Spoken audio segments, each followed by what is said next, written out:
গ্রামের নাম লোসিং। যদিও এই পাহাড়ি গ্রামটি কারো কারো কাছে রংপোখলা নামেও পরিচিত। পূর্ব সিকিমের এই পাহাড়ি উপত্যকায় অবস্থিত ছোট্ট জনপদ এই লুসিং কিংবা রংপোখলা। ব্যস্ত জীবন থেকে দুদিন একটু ছুটি কাটানোর জন্য এই ধরনের পাহাড়ে ঘেরা প্রাকৃতিক পরিবেশে দুদিন কাটিয়ে যাওয়াই যায়। কি সুন্দর একটা নদী বয়ে চলেছে।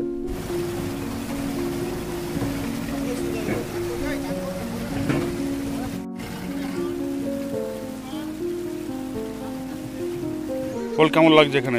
খুব ভালো লাগছে। আর কি কি করলি? আমি এখন সমুদ্রে গেছিলাম। এই রে, এটা সমুদ্র?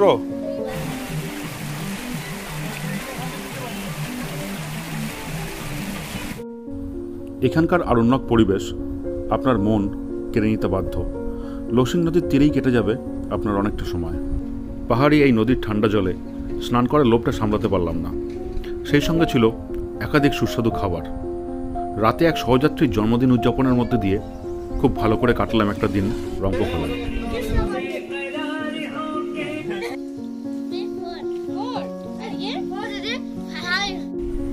নাথাং ভ্যালিতে একদিন কাটিয়ে পরদিন আমরা রওনা দিলাম সিকিমের আরও একটি অফবিট জায়গা রংপোখলার উদ্দেশ্যে। শিলিগুড়ি থেকে রংপোখলার দূরত্ব প্রায় 107 কিলোমিটার। সময় লাগে 4 ঘন্টা মতো। আপনি যদি গাড়ি রিজার্ভ করে আসেন তাহলে আপনার ভাড়া পড়বে প্রায় 4000 টাকা মতো। আর শেয়ার গাড়িতে এলে আপনাকে প্রথমে আসতে হবে শিলিগুড়ি থেকে রংপো, সেখানকার ভাড়া হবে 350 টাকা। রংপো থেকে আসতে হবে আপনাকে রংলি, ভাড়া পড়বে 100 টাকা মতো। এবং রংলি থেকে হোমস্টে অবধি পৌঁছানো পর্যন্ত আপনাকে একটি গাড়ি ভাড়া করতেই হবে, যা হয়তো ভাড়া নেবে 450 টাকা থেকে 500 টাকা। আমরা পৌঁছে গেলাম রংপোখলা। নাথাং ভ্যালি থেকে রংপোখলার দূরত্ব 62 কিলোমিটার।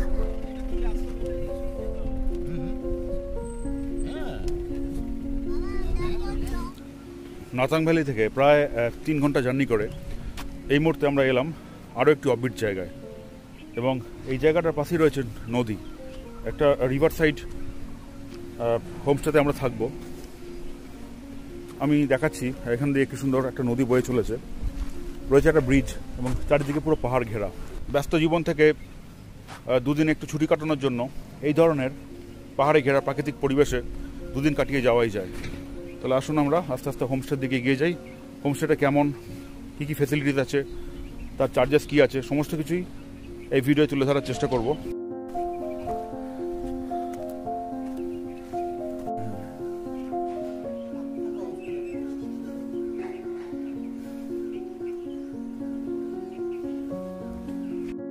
এই রিভার ভ্যালি হোমস্টেতে নিচে কিছু কটেজ ছাড়াও উপরে রয়েছে আরও বেশ কিছু ঘর। আমরা আস্তে আস্তে সমস্ত ঘরগুলোরই রিভিউ দেওয়ার চেষ্টা করব।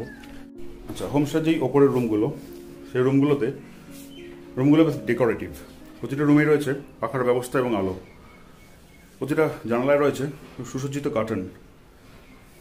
রয়েছে সিঙ্গেল বেডের সুবিধা, রয়েছে টেবিলের সুবিধা, রয়েছে প্লাগ পয়েন্ট, মিরর। তো সমস্ত কিছু দিক দিয়ে এই হোমস্টে কিন্তু থাকার জন্য একদম পারফেক্ট। দেখি টয়লেটটা কীরকম। এটা হচ্ছে ওপরের ঘরের টয়লেট, রয়েছে কলের ব্যবস্থা, গিজার,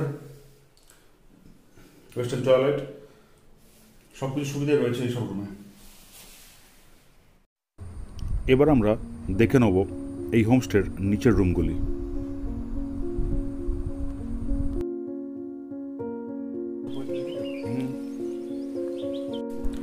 নিচের রুমগুলিও ওপরের রুমগুলোর মতো বেশ পরিষ্কার পরিচ্ছন্ন।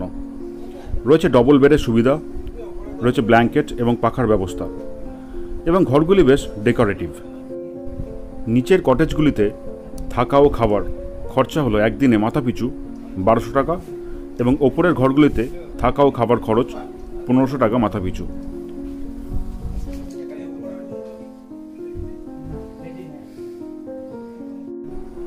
টয়লেটটিও বেশ পরিষ্কার পরিচ্ছন্ন।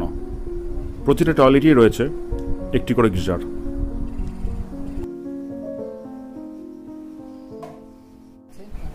হোমস্টে ওনার হোমস্টের বাইরেটা খুব সুন্দর ফুল দিয়ে সাজিয়েছেন। এখানকার খাবার জায়গাটা কিন্তু বেশ।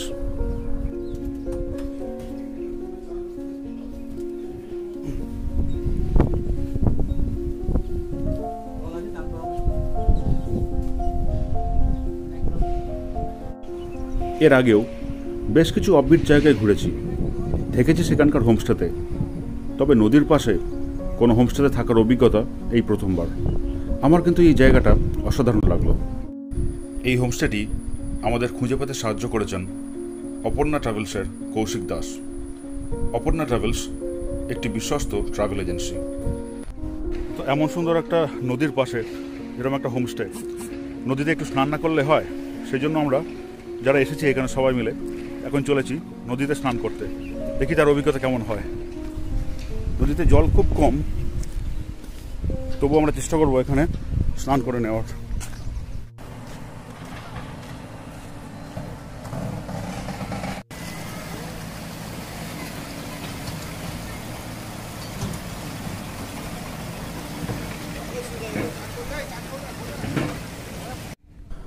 খরস্রোতা এই রংপোখলা নদীর গভীরতা নেই বললেই চলে।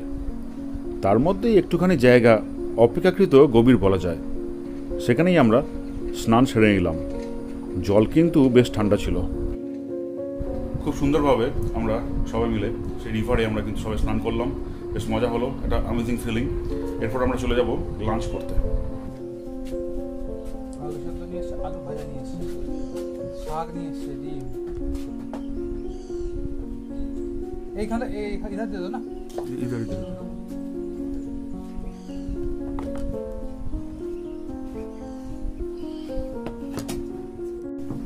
একাধিক সুস্বাদু পদ দিয়ে আমরা লাঞ্চটা সেরে নিলাম।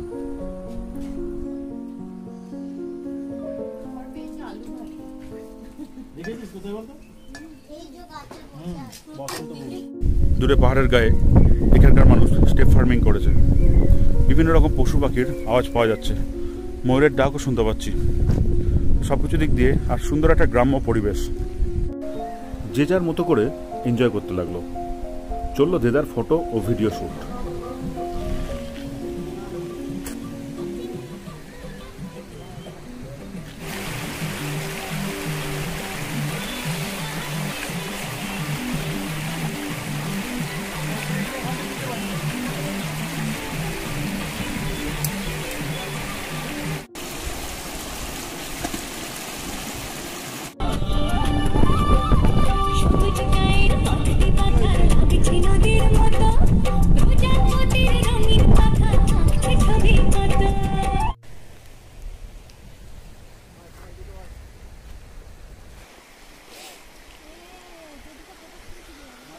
বল কেমন লাগছে এখানে এসে?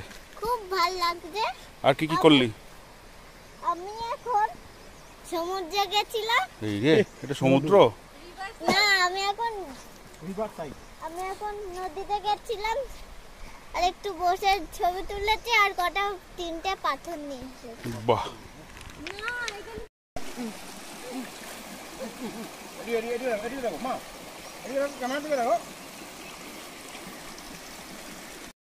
ছবি তুলছে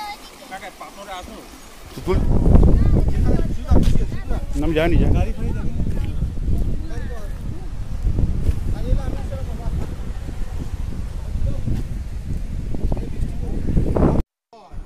সন্ধ্যাবেলায় আমাদেরই এক সহযাত্রীর জন্মদিন উপলক্ষে শুরু হলো কেক কাটা।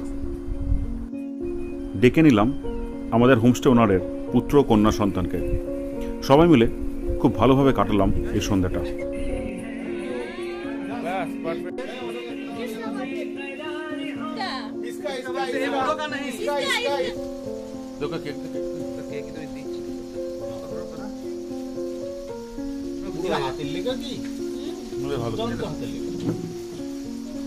কোন ক্লাসে পড়ে?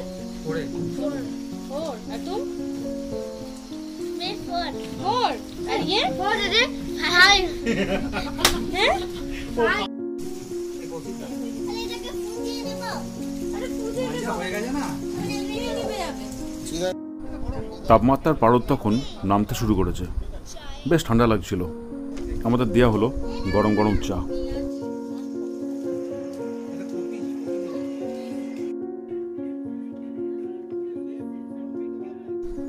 রাত্রে চিকেনের ঝোল দিয়ে গরম গরম ভাত খেয়ে সেদিনের মতো শেষ করলাম দিনটা।